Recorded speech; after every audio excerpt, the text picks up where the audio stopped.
Vamos a ir a la palabra del Señor. Hoy está en Mateo capítulo 13. Mateo capítulo 13, continuamos escudriñando las Escrituras. Un saludo para todos los que nos escuchan en los diferentes puntos de la tierra.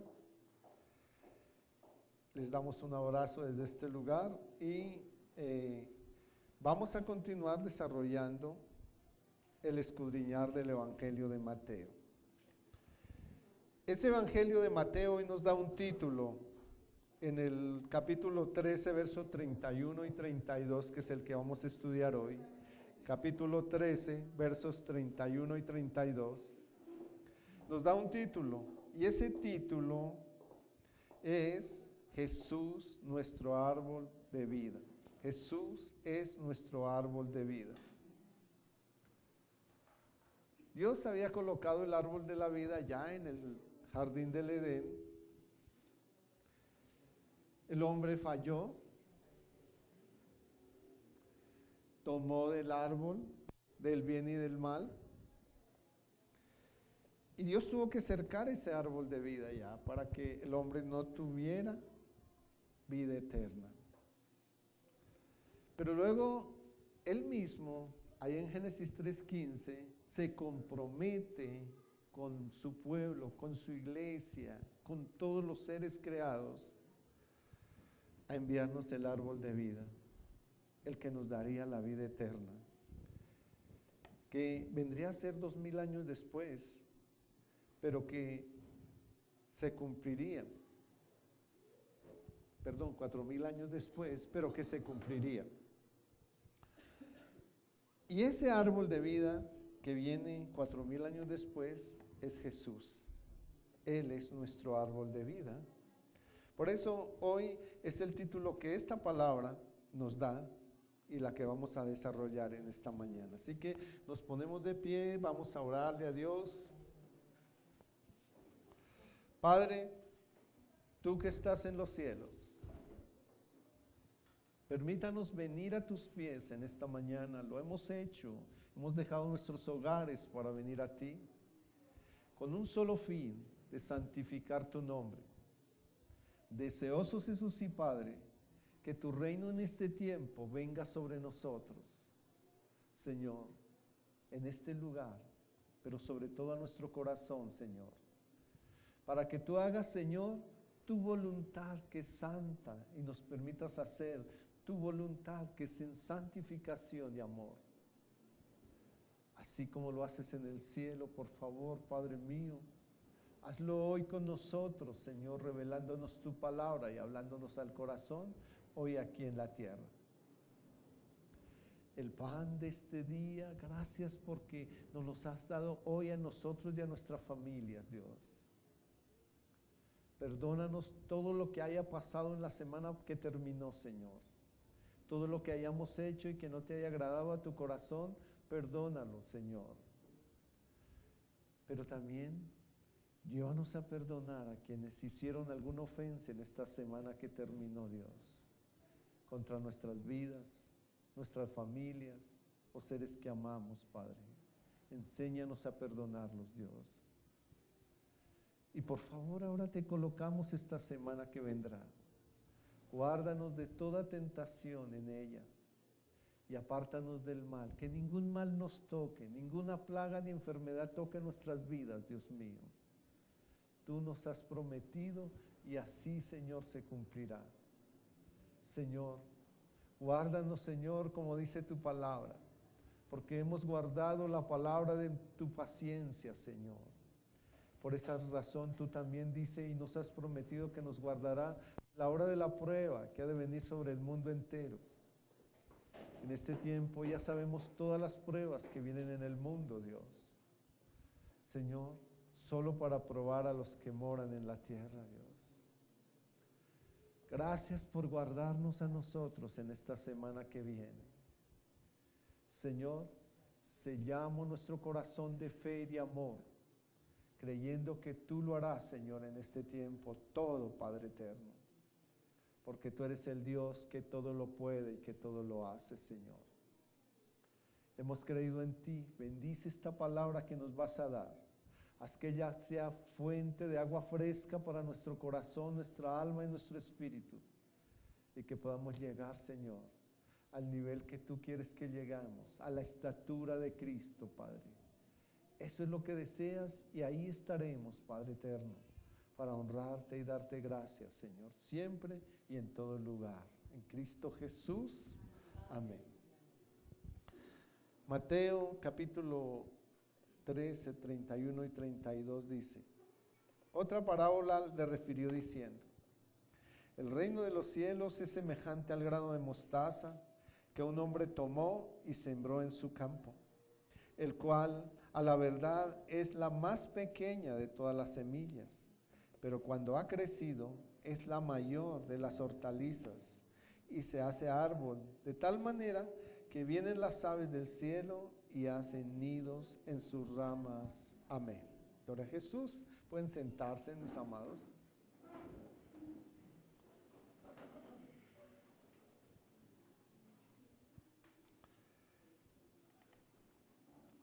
En este tiempo, que no es fácil y que estamos viviendo, o que hemos empezado a vivir dificultades, necesidades, el mundo entero,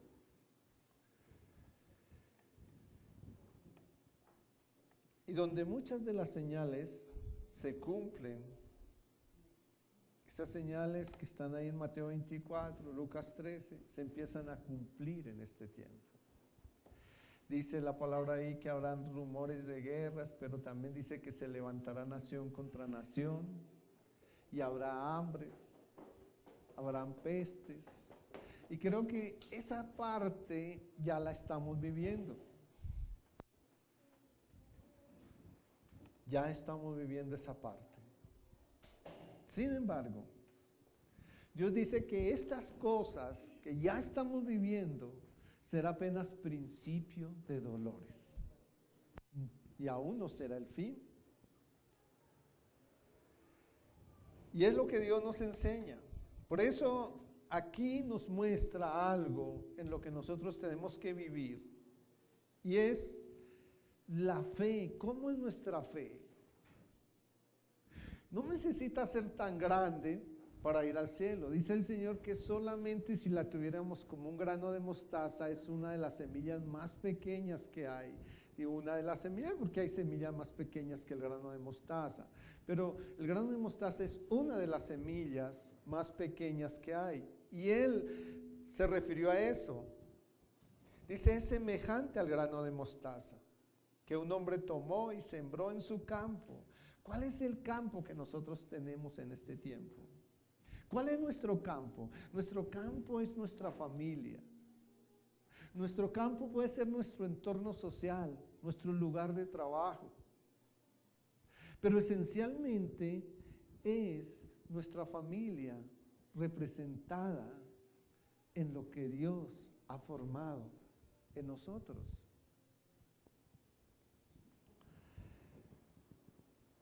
Dice que un hombre la toma y la siembra en su campo.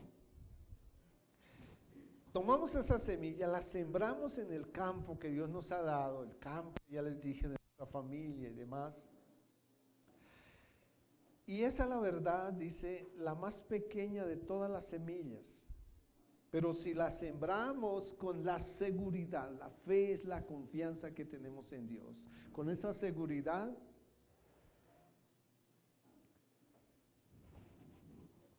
dice, de tal manera que crecerá y se hace mayor que todas las hortalizas. ¿Qué nos pide Dios aquí? Que sembremos nuestra confianza en Él, en el campo donde tengamos.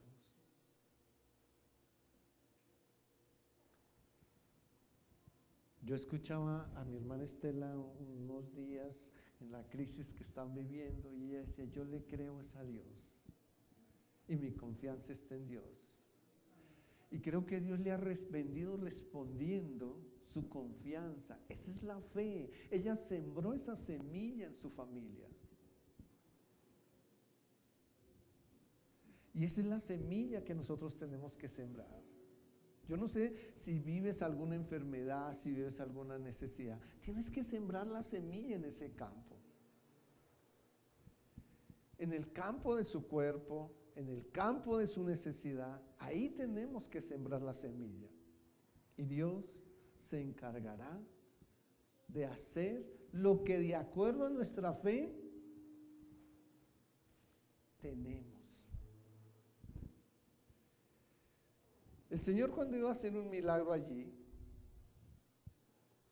le decía a muchos de ellos, de acuerdo a su fe les sea hecho. Entonces, es de acuerdo a nuestra fe que recibiremos las cosas, que Dios lo hará. Pero esa fe es nuestra confianza en Dios. ¿Cuánto confiamos en Dios? ¿Cuánto confía usted en una persona que le puede entregar todos sus bienes o dejarle que administre todos sus bienes o hasta irse de su casa y dejar a esa persona que le cuide esa casa porque confía en ella? Esa es la misma confianza que Dios quiere que tengamos en Él. Su casa somos nosotros. Y Él quiere que le entreguemos con toda confianza nuestra casa para que Él administre esa casa. Esa es la semilla que Él quiere que sembremos en este tiempo. Necesitamos que esa semilla crezca más grande que todas las hortalizas. Nosotros sabemos que la mostaza es una hortaliza. No es un árbol gigante como nos lo imaginamos, es una hortaliza, pero es el más grande de todas. Tiene tanta fuerza ese árbol, siendo hortaliza y pequeño, que puede sostener las aves del cielo, pueden hacerle nido ahí y la sostiene. Eso es lo que Dios quiere, que podamos sostener, que tengamos tanta fuerza, que podamos sostener su palabra en nosotros, para que esa palabra se haga realidad en nuestras vidas. La ilustración de la historia de un hombre que sembró en su campo una semilla de mostaza, siendo la más pequeña de todas, y que creció de tal forma que llegó a ser como un árbol donde vienen las aves del cielo y hacen nidos, se había ilustrado por el mismo Dios a su pueblo Israel, antes, en Ezequiel 17:23. Y lo había ilustrado ya en un árbol, de una manera diferente, pero la enseñanza venía a ser la misma. En Ezequiel 17:23 dice, en el monte alto donde Israel lo plantaré, y alzará ramas y dará fruto y se hará magnífico cedro. Está hablando aquí de un pueblo y que Él quiere que sea como un árbol fuerte. El árbol de cedro nosotros sabemos que es uno de los árboles con los que podemos hacer muebles y demás cosas, casas y demás. Y ese es uno de los árboles que no se daña tan fácil, que permanece fuerte. Y dice, y habitarán debajo de él todas las aves de toda especie, a la sombra de sus ramas habitarán. Aquí Dios le habla a su pueblo Israel a través de Ezequiel. Y era como una profecía que vendría a cumplirse finalmente. Y este cumplimiento se refleja en Jesús, quien es el reino que el mismo Dios habla aquí en el que estamos estudiando hoy en Mateo 13, 31 y 32. Se cumpliría en el mismo Jesús como el inicio de ese reino, quien con su enseñanza y luego su muerte y resurrección y ascensión del cielo hace que un pequeño grupo de hombres y mujeres que le conocen y le crean, lleguen a tener acceso a ese tiempo o a ese árbol en este tiempo. Y que su maravillosa sombra, tal como lo había dicho en Salmo 91:1, se cumpla a través del Evangelio. Y ahí en Salmo 91:1, que ya no lo sabemos, es nuestra oración continua, dice: el que habita al abrigo del Altísimo morará bajo la sombra del Omnipotente. Habitar al abrigo de Dios mismo, habitar al abrigo de Cristo mismo, eso nos hace estar bajo la sombra de Él. Eso nos cubre de enfermedades, eso nos cubre de una serie de necesidades, pero eso no significa entonces que no vayamos a ser probados. Todos necesitamos ser probados para poder mostrarle o mostrar cuánto amamos a Dios. En Juan capítulo 14, versos 6 y 7, Jesús dijo: yo soy el camino, yo soy la verdad, yo soy la vida. Y nadie viene al Padre sino por mí. Si me conocéis, también a mi Padre conoceráis. Y desde ahora le conocéis y le habéis visto. Entonces, ¿qué nos muestra aquí? Para estar bajo la sombra de Dios necesitamos conocerlo. Necesitamos tener claro quién es Él, qué hace Él, cómo actúa Él con nosotros. Y es importante. Y no podemos conocerlo, mis amados, si no estamos en el conocimiento, valga la redundancia, de las Escrituras.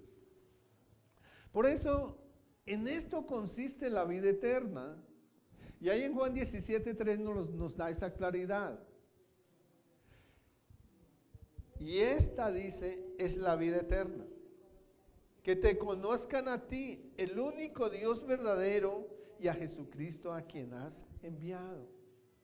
Y aquí entendemos algo importante, y es, a veces las tradiciones, las costumbres religiosas nos han dicho que si nosotros hacemos la oración de fe, ya estamos en el reino de los cielos. Y no es así. La Escritura expone una cosa muy diferente. Tú conoces a las Escrituras, tú conoces la verdad de Dios, y eso te da la vida eterna. ¿Qué tienes que hacer? ¿Pagar para la vida eterna? No. Solo tienes que venir y conocer a Cristo, conocer al Padre. Y eso te garantiza la vida eterna. Eso te garantiza una vida eterna. Entonces no es una oración solamente.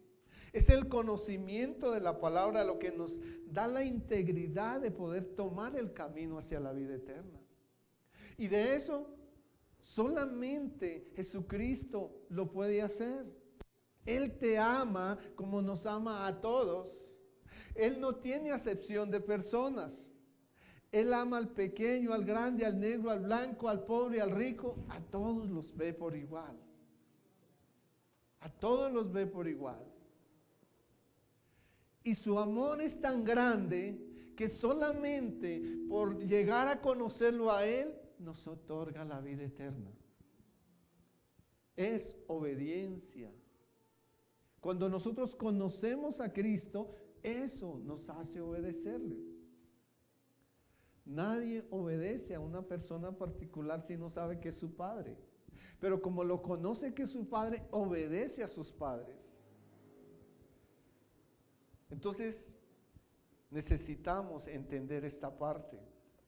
Si me conocéis, también a mi Padre conoceráis, y desde ahora le conocéis y le habéis visto. Y dice, y esta es la vida eterna, que te conozcan a ti, al único Dios verdadero, y a Jesucristo a quien has enviado. Tenemos eso claro. Así que cuando tenemos esta parte clara, entonces ahí sí podemos ir a Juan 1:12, que es donde nos llevan. Incluso es 12 y 13, aquí lo tenemos como Juan 1:12. Y entonces a veces nos llevan aquí a este versículo y nos dicen que si nosotros nos rendimos a Cristo, lo recibimos, nos hacemos sus hijos. Pero mire el proceso que tenemos que hacer: conocerlo para recibirlo. Mi hermana Marta me recibe en su casa porque ya me conoce, ¿cierto? Pero si nunca me hubiera visto y yo llego a decirle a ella que me deje entrar a su casa, le cuento que difícilmente me va a dejar entrar a su casa. ¿Cómo va a dejar entrar a un desconocido? No me va a abrir las puertas, me va a preguntar qué es lo que quiere. No, que quiero entrar a su casa. ¿A qué o qué? No, que quiero hablar con usted. Muy difícilmente me va a abrir la puerta para entrar a su casa, me va a mandar o me va a invitar a entrar a su casa. Entonces, por eso Dios da un orden, y ese orden a veces no lo tenemos en cuenta. Ahora sí vamos a Juan 1:12, dice, mas a todos los que le recibieron, a los que creen en su nombre, les dio potestad de ser hechos hijos de Dios. Le recibieron y creen en su nombre porque ya le conocieron, porque ahora conocieron la vida eterna, porque saben que en Cristo tienen la vida eterna. Pero Juan 15:5, ¿qué nos muestra ahí Jesús? Yo soy la vid, vosotros los pámpanos. ¿Qué es la vid? Él es el árbol, nosotros las ramas. Él es el árbol, nosotros las ramas. Yo soy la vid, vosotros los pámpanos. El que permanece en mí y yo en él, este lleva mucho fruto. Así que ¿cómo permanecemos en Dios? A través de su palabra. ¿Cómo tenemos la cosecha de un árbol? Cuando la cogemos y la guardamos, ¿verdad? Eso nos alimentará en el futuro. Tenemos aquí entonces que si permanecemos en él, llevamos mucho fruto. Pero mira lo que dice finalmente. Porque separados de mí, nada podéis hacer. Y entonces a veces le decimos, Señor, dame esto, dame aquello. Señor, sáname. Señor, haz esto por mí. Mira a mi hijo, mira a mi hija, mira a mi nieto, mira a mi... A todos se los colocamos ahí. Pero si estamos separados de Él, si no estamos cumpliendo con sus mandatos, estamos separados de Él. Necesitamos venir al pacto con Dios. Ese pacto que Él hizo, no es que nosotros hagamos pacto con Él, no. Él hizo un pacto con nosotros. Ya sabemos cuál es, está en Hebreos 10, 16 y 17. Este es el pacto que haré con ellos, dice, después de aquellos días. Pondré mis leyes en sus corazones y en sus mentes las escribiré. Eso significa memorizarlas. Y añade, y nunca más me acordaré de sus pecados y transgresiones. Ahí está la integridad de caminar en Dios.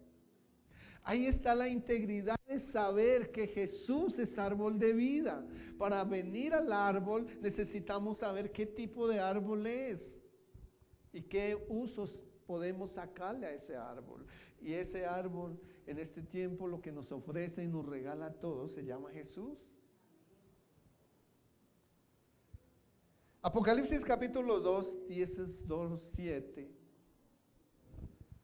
Apocalipsis capítulo 2, verso 7 dice, el que tiene oído, oiga lo que el Espíritu dice. ¿A quién?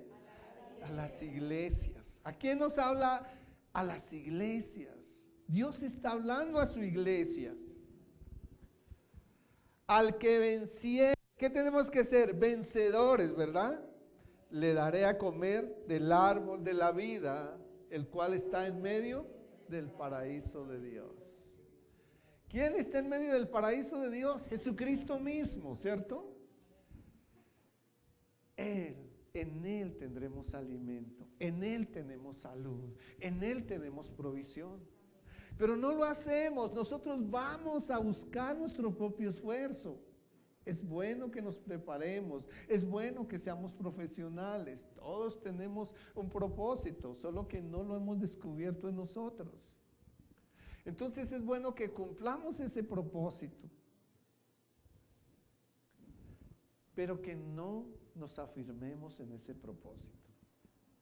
Ese propósito necesita una añadidura, y esa añadidura es Dios mismo.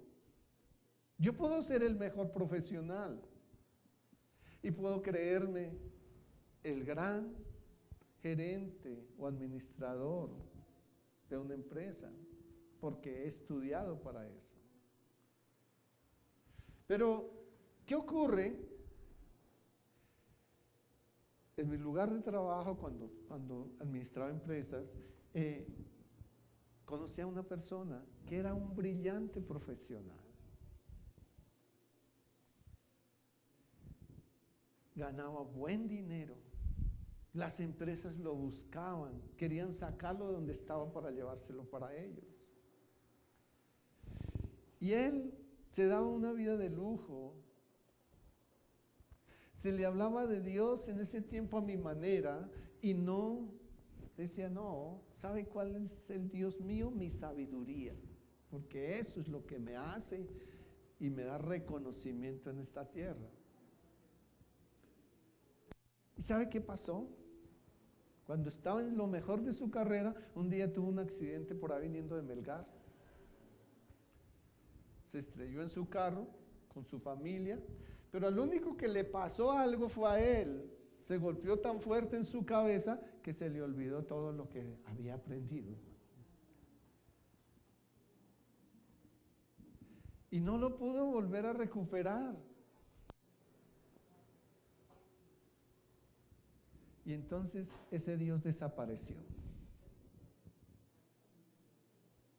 Ya el Dios de él no estaba con él. Contrario a lo que somos nosotros somos del Señor.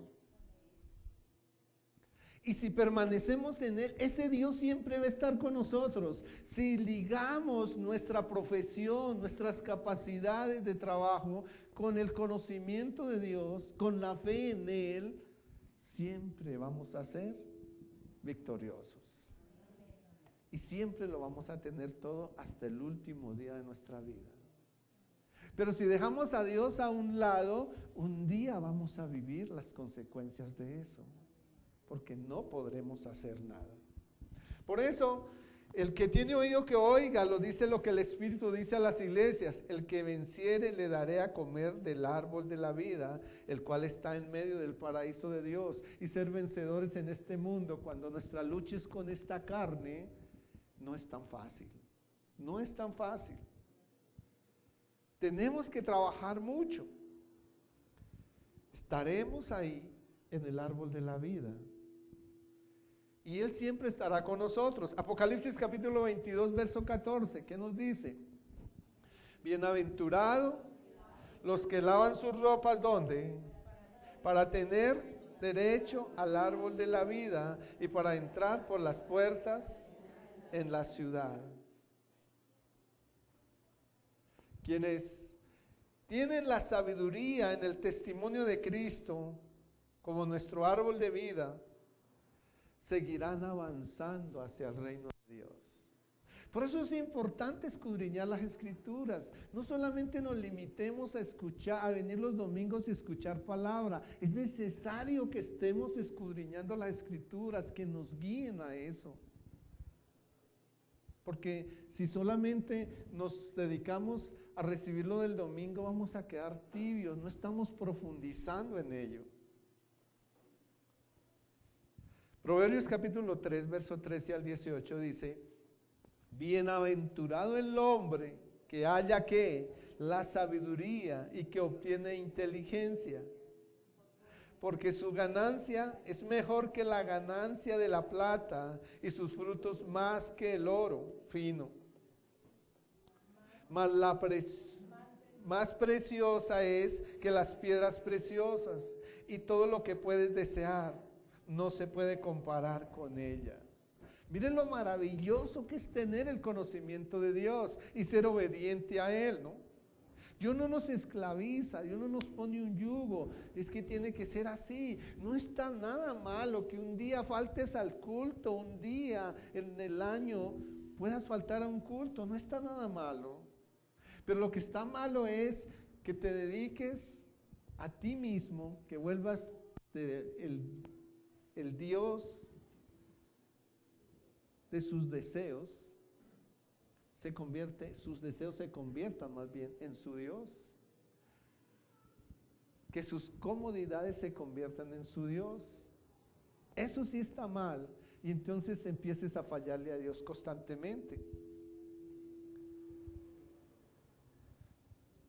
Es hermoso lo que el Señor nos enseña ahí en Proverbios. La sabiduría, mis amados, es el árbol de vida, es Dios mismo, es el testimonio de Cristo mismo. Y a los que de ella echan mano, dice, bienaventurados son los que la retienen. Por lo tanto, debemos echar mano de la semilla del árbol de la vida que nos lleva a una estabilidad eterna.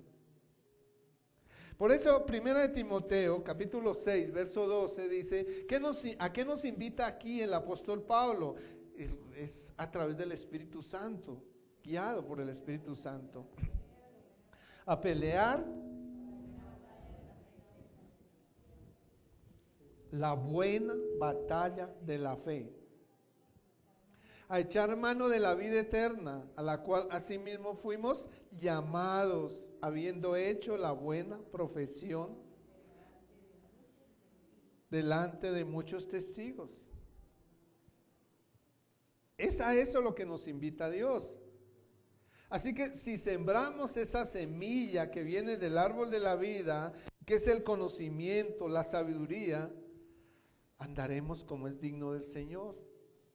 Por eso Colosenses capítulo 1, verso 10 dice, para que andéis como es digno del Señor. Pero ¿cómo es andar como es digno de Dios? ¿Cómo es que andamos en la dignidad de Dios?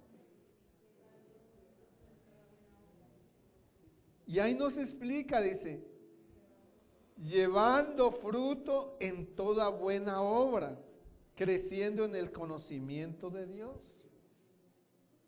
Tenemos que llevar fruto en toda buena obra. Tenemos que crecer en el conocimiento de Dios. Eso es esencial, es lo más importante. Si no crecemos en el conocimiento de Dios, es muy difícil. Es muy difícil que caminemos en ese orden. Entonces, debemos andar como es digno de Él, y andar como es digno de Él es llevar fruto en toda buena obra, creciendo en el conocimiento de Dios.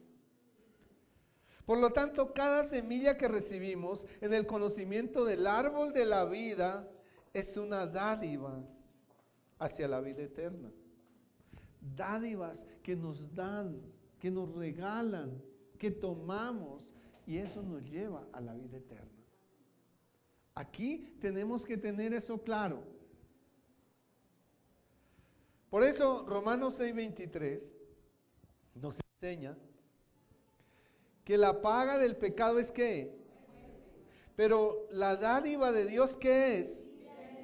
Entonces, ¿cuáles son las dádivas de Dios? La vida eterna, lo que nos lleva a la vida eterna. Luego, en Juan 17:3 nos habla de conocer al Padre y al Hijo. Vida eterna en Cristo Jesús, Señor nuestro. Así que con la más pequeña de todas las semillas y frente a su gran árbol, Dios no nos deja, o nos deja más bien, decidir el camino a tomar. ¿Qué camino queremos decidir nosotros? Yo no voy a elegir el camino para estar enfermo. Yo no voy a elegir el camino para estar en pobreza. Yo no voy a elegir el camino para ser un asesino. Yo no voy a elegir el camino para hacerle daño a otros. Yo elijo el camino correcto, el que trae bendición a mi vida. Ese es el camino que debemos tomar. Por eso, finalmente, y aquí ya casi para cerrar, en Deuteronomio capítulo 30, verso 19 al 20, el Señor nos dice, aquí está el camino, ¿cuál quiere tomar? ¿Cuál camino quieren tomar? ¿Cuál queremos tomar? Dios no nos forza a irnos por un camino específico. Dios nos deja a nuestra propia voluntad el camino que deseemos tomar. Y dice, a los cielos y a la tierra llamo por testigos hoy contra vosotros, que he puesto que delante la vida y la muerte, la bendición y la maldición. Escoge pues la vida para que vivas tú y tu descendencia, amando a Jehová tu Dios, atendiendo a su voz y siguiéndole a Él, porque Él es la vida para ti y prolongación de tus días, a fin de que habites sobre la tierra que juró Jehová a tus padres Abraham, Isaac y Jacob, que les había de dar. Y mire eso tan hermoso. Los cielos y la tierra son testigos contra nosotros, que Dios ha puesto delante de nosotros la vida y la muerte, la bendición y la maldición. ¿Cuál queremos escoger?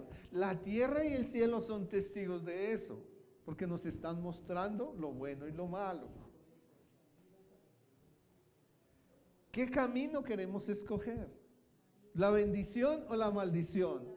¿La vida o la muerte? Queremos lo mejor. Y ese camino nos lo muestra el Señor. Ese camino no solo está ahí está escrito, sino que Jesús mismo es la luz para que lo tomemos. Si tomamos el camino del bien, entonces seremos grandemente bendecidos hasta el último día. Si tomamos el camino del mal, tal vez en un momento nos irá bien y tal vez decimos, no, yo sin buscar al Señor y sin servir al Señor, me está yendo bien. Es más, algunos dicen, cuando le servía al Señor, me iba muy regular, pero ahora que me aparté de Dios y ahora ya apenas voy por ahí de vez en cuando, me está yendo muy bien. El tema es, ¿y hasta cuándo te va a ir bien? ¿Hasta cuándo? Porque eso es algo como que el niño quiere un helado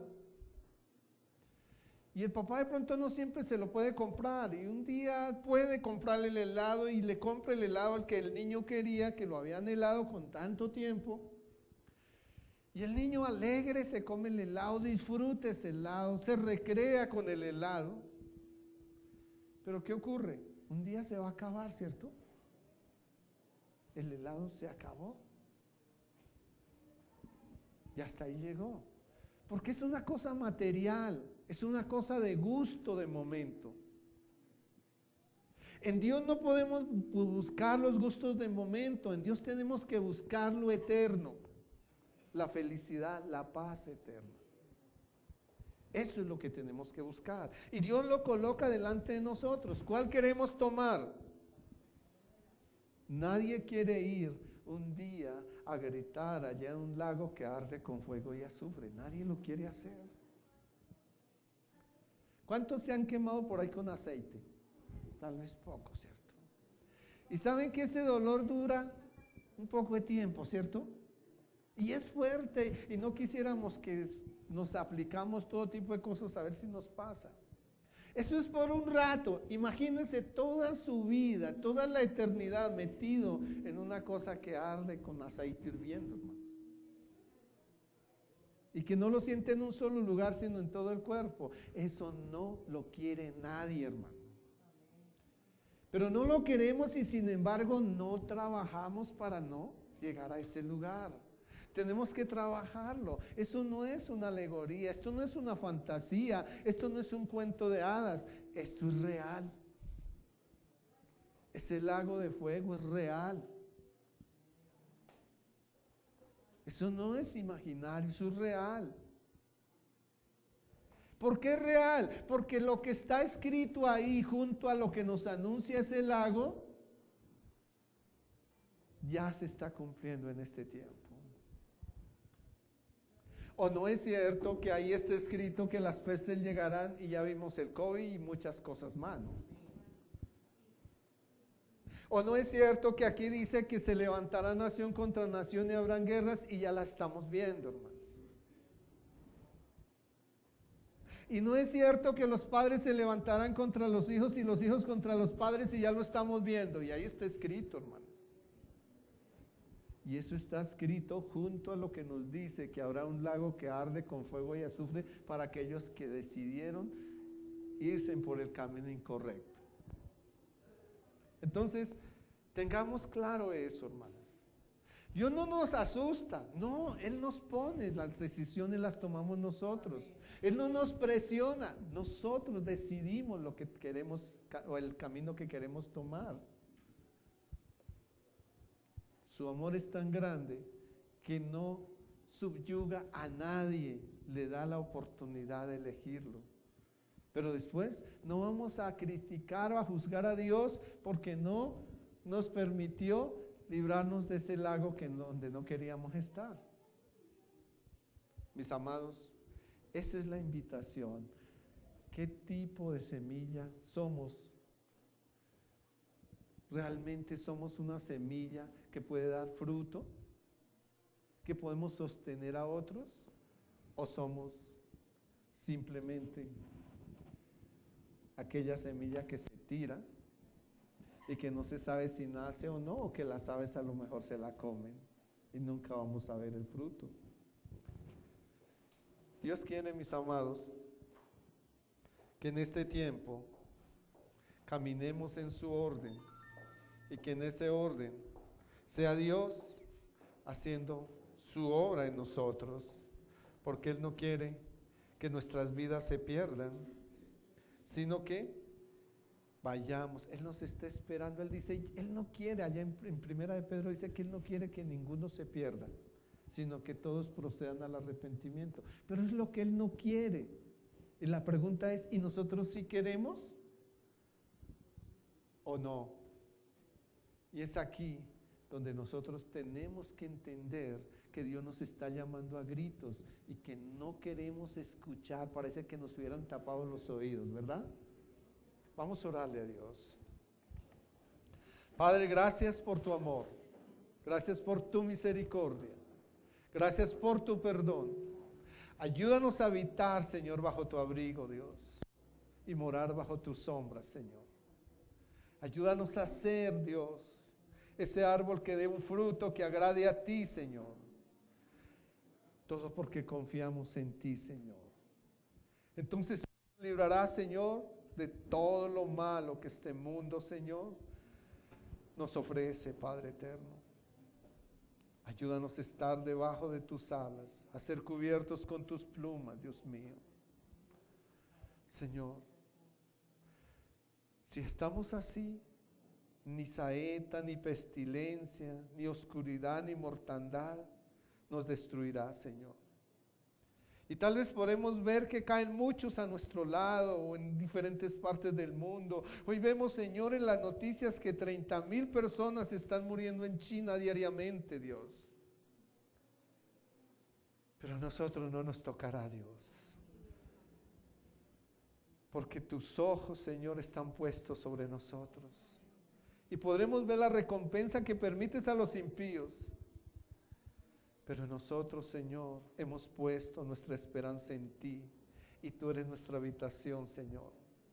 Por eso creemos, Señor, que a nosotros no nos sobrevendrá ningún mal ni ninguna plaga tocará nuestra vida, Dios. Pues nos has rodeado con tus ángeles para que nos guarden en todo momento y en todo lugar, Señor. Guardará nuestro pie de no tropezar en piedra, Dios.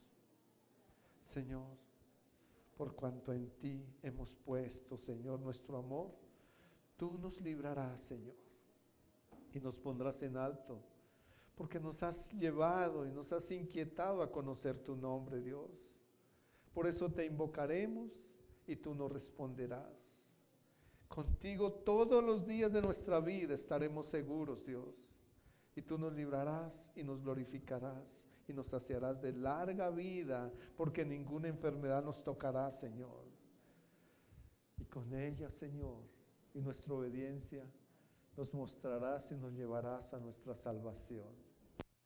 pero danos la fuerza para obedecer, danos la fuerza para caminar contigo y ayúdanos a ser esos hombres y mujeres, esos hijos que agraden al corazón de un Padre que tanto nos ama, Dios. En Cristo Jesús, amén.